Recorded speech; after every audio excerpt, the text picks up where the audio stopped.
It was 6:30 in the morning when I opened my front door and found a woman standing on my private road, arms crossed like she was about to issue me a speeding ticket. My coffee was still too hot to sip, my brain barely awake, and yet here she was, this middle-aged suburban warrior blocking my driveway like a human barricade. I blinked thinking maybe I was hallucinating, but nope. He was real. And she was angry. "You can't park here," she snapped, pointing at my truck, which was very much parked in my own driveway. I stared at her. "I'm sorry, what?" "This road falls under HOA jurisdiction, and your vehicle is violating our community parking standards," she said, pulling out an actual clipboard, like this was some kind of government operation. "It needs to be moved immediately or I'll have it towed." Now, I'm not a confrontational guy. I moved out here specifically to avoid this kind of suburban nonsense. My house sat on 10 acres and the road leading up to it was private. Legally, officially no HOA involved. That was one of the selling points. But this lady, standing there with the righteous fury of a small-town dictator, clearly had other plans. "Ma'am," I said as politely as I could, "this is my property. That includes this road. The HOA has nothing to do with it."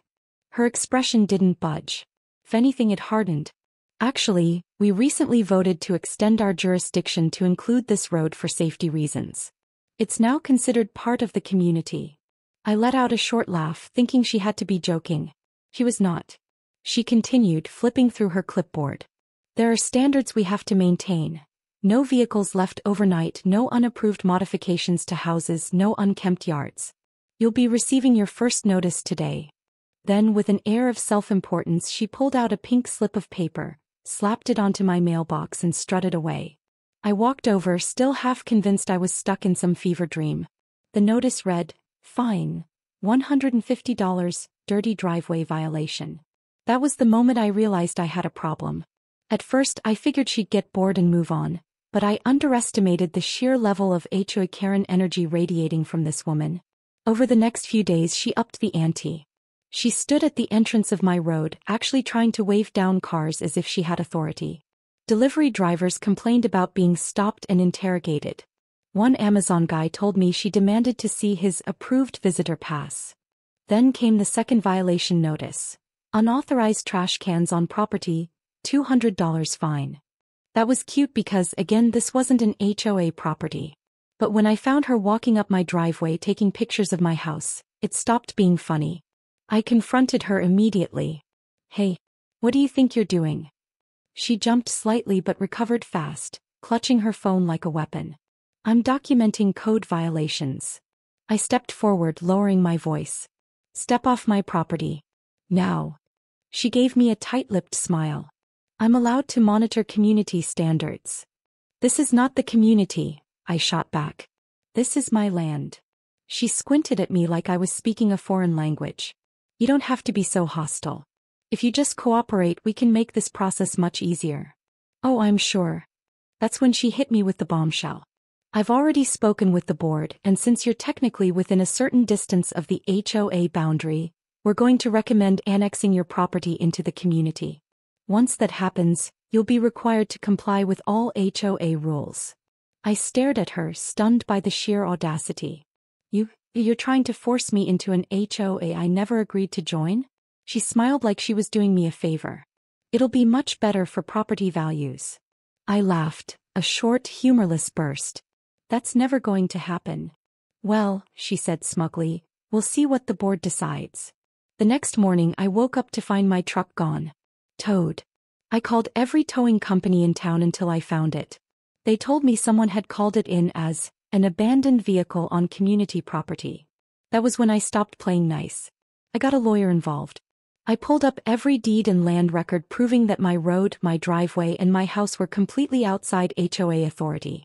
But before I could even send them a legal warning, Karen came back with 2 more violation notices. The first, excessive outdoor lighting, light pollution violation, $300 fine. The second, unauthorized flag display, $500 fine. My unauthorized flag? It was the American flag on my porch. I had reached my limit. So I did what any sane person would do. I fought back. First, I installed security cameras. If she was going to snoop around, I was going to catch her in the act. Second, I put up a massive private property, No trespassing sign at the entrance of my road. Third, I made a few phone calls and learned something interesting. Karen had a history. Apparently, she had pushed multiple homeowners out of the neighborhood with her aggressive tactics, either by making their lives miserable or slapping them with so many fines they finally caved and sold their homes. Not this time. 2 nights later, my cameras caught her walking up my driveway at 2 a.m. with a flashlight. She was taking pictures of my house again. That was all I needed. I sent the footage straight to my lawyer. And just in case that wasn't enough, I had one final ace up my sleeve. Because if Karen wanted to play dirty, she was about to find out that I could play much, much dirtier. The morning after I caught Karen prowling around my driveway with a flashlight, I woke up to yet another surprise.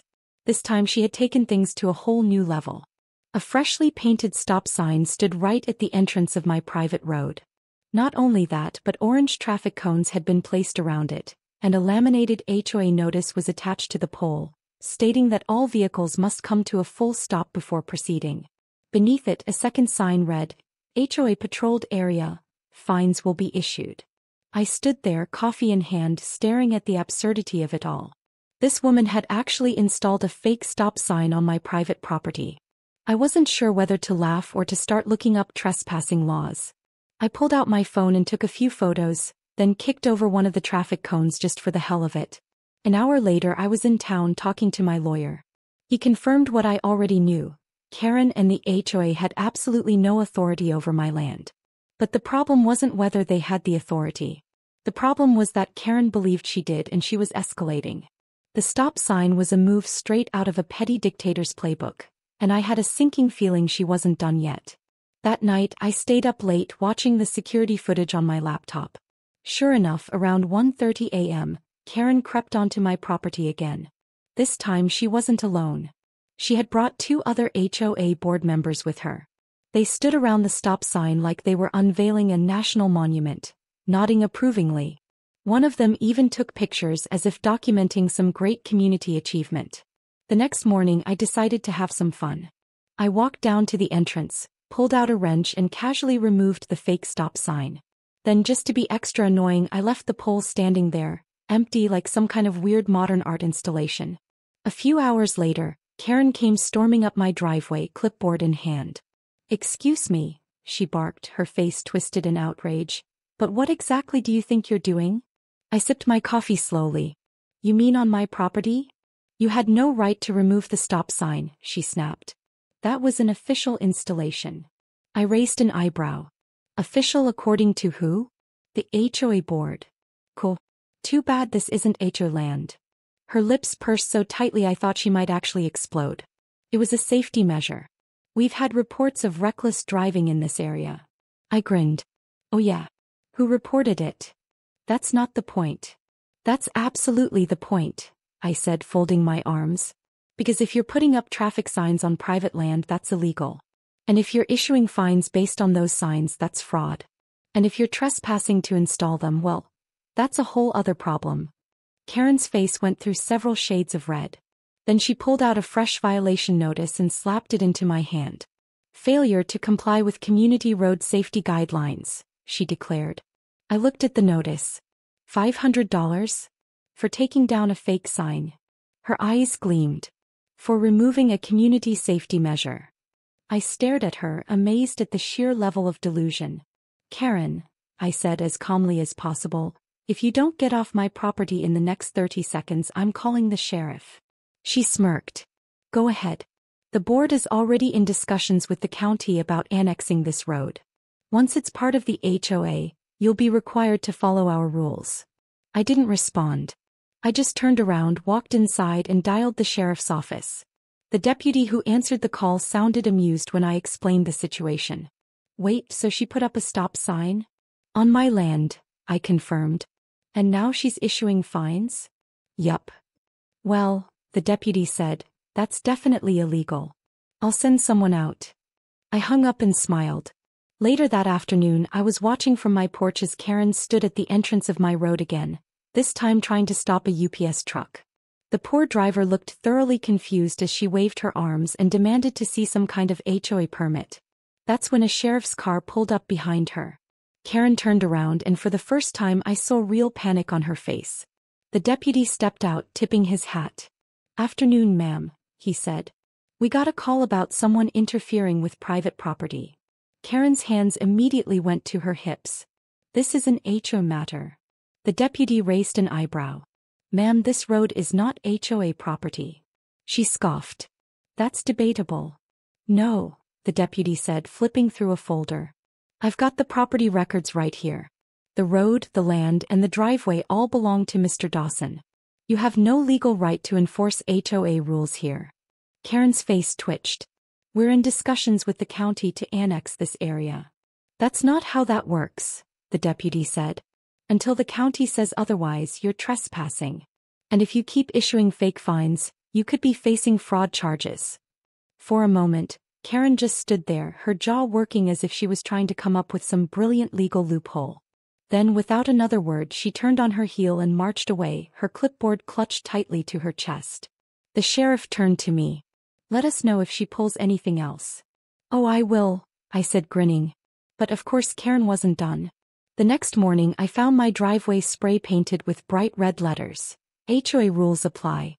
I stared at it for a long moment, then took out my phone and snapped a few pictures.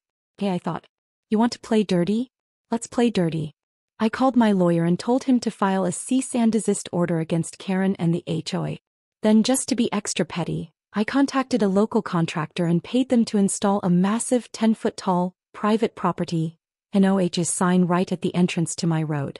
That evening I sat on my porch with a beer, watching as Karen drove by, saw the sign, and nearly drove straight into a ditch. But even after all that, I knew she wasn't finished. Karen wasn't the type to back down. The next battle was coming. And this time I was ready. The morning after I installed my massive private property, NOH sign, I half expected Karen to be standing at the entrance, steam pouring from her ears. Instead there was silence. Too much silence. No clipboard waving patrols, no ridiculous violation notices, no fake traffic control. It was almost unsettling. Then around noon I got an email. Not from Karen directly, but from the HOA board. The subject line read, "Final warning, immediate compliance required." I opened it, already bracing for whatever nonsense they had cooked up this time. "Dear Mr. Dawson, it has come to our attention that you have refused to abide by community regulations despite multiple notices. Your actions, including unauthorized signage and obstruction of HOA patrol duties, are in direct violation of community safety guidelines. As a result, we will be conducting a formal inspection of your property. If you fail to comply, legal action may be pursued. Sincerely, some generic HOA president." I stared at the screen in disbelief. An inspection? On my property? I had to admit I was impressed. Karen had escalated from fake traffic laws to staging an official-looking raid on my house. But if she thought I was just going to roll over and let her march through my land with her band of clipboard-wielding cronies, she was in for a very rude awakening. That afternoon I set up extra security cameras, making sure every angle was covered. Then just for fun I added a few motion-activated sprinklers near my driveway. If they stepped onto my land they were going to get soaked. And because I was feeling extra petty, I called the sheriff's office again. The deputy who had dealt with Karen before actually laughed when I explained the situation. "You're saying they're planning an inspection of your property? That's what their email says." He chuckled. "Sounds like trespassing to me. Want us to send someone out?" "Oh yeah," I said, grinning. "Let's make this official." The next morning they came. I was sitting on my porch, sipping my coffee, when 3 HOA board members, including Karen, marched up my driveway like they were storming a castle. Karen was in the lead, looking as smug as ever, clipboard clutched in one hand. Behind her was some guy in a suit, probably the HOA president, and another woman who looked vaguely uncomfortable, like she had been forced to be there. Karen didn't even say hello. "We're here for the inspection." I took a slow sip of coffee. "What inspection?" She frowned. "The one you were notified about." "Oh, you mean the inspection where you tried to trespass on private property?" Her expression barely wavered. "As an extension of the community board, we have the right to ensure all residents are maintaining proper standards." I had to hand it to her. The woman could confidently spew nonsense like a professional con artist. I didn't move from my chair. "Well, see, the funny thing is, this isn't HOA property. And unless you've got a court order, you're not stepping 1 foot onto my land. The man in the suit cleared his throat. We don't want this to be a conflict, Mr. Dawson. This is simply a routine check. Oh, I'm sure, I said. But the thing is, you're not authorized to do a damn thing here. Karen's smirk widened. We'll see about that. She took 1 step forward. That's when the motion-activated sprinkler kicked in. A jet of water blasted her right in the face. Karen shrieked and stumbled back, soaking wet, flailing her arms as she tried to escape the water's reach. The HOA president got caught in the spray too, letting out a strangled yell. I sat back, laughing as the sprinkler continued its relentless assault. The only person who avoided it was the third board member, the woman who looked uncomfortable earlier. She wisely took a few steps back, watching in horror as her colleagues got drenched. Karen was furious. She wiped her dripping face and pointed a shaking finger at me. You think this is funny? I grinned. Oh, I know it's funny. That's when I saw the sheriff's car pull up. Perfect timing. The deputy from before stepped out, taking in the scene. 2 soaking wet HOA board members standing in my driveway, one looking ready to explode. He tipped his hat. Mornin', folks. What seems to be the issue here? Karen, still dripping, rounded on him like a madwoman. This man is obstructing an official HOA inspection. He assaulted us with a sprinkler system. The deputy's mouth twitched like he was trying very hard not to laugh. A sprinkler system, huh? It was intentional, she snapped. This is an act of aggression against the HOA. The deputy slowly looked at me. I shrugged. Motion activated. Caught some trespassers apparently.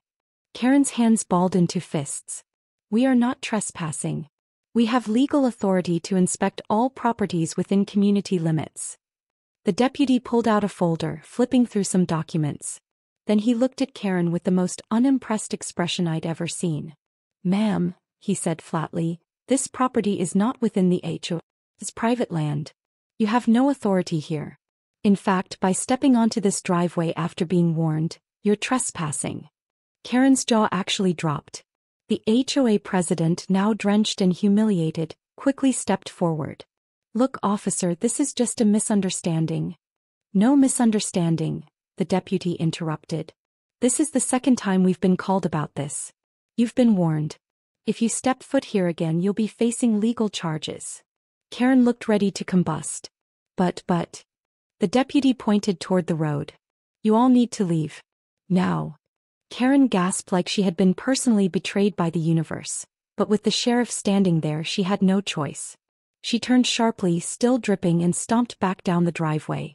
The other board members followed, one of them muttering apologies under his breath. I waved as they left. Have a great day, guys. That was the last time Karen ever tried to enforce her fake authority on my property. The HOA backed off completely after that, likely afraid of more legal trouble. A week later, I threw a barbecue for the neighborhood. Everyone except Karen, of course. Even the uncomfortable board member showed up, having apparently resigned from the HOA after the sprinkler incident. As for Karen, she disappeared from public view for a while, but rumor had it she was still bitter about her downfall. I couldn't care less. Because at the end of the day, my road was still mine. And the next time someone tried to tell me otherwise, well, I still had plenty of extra sprinklers.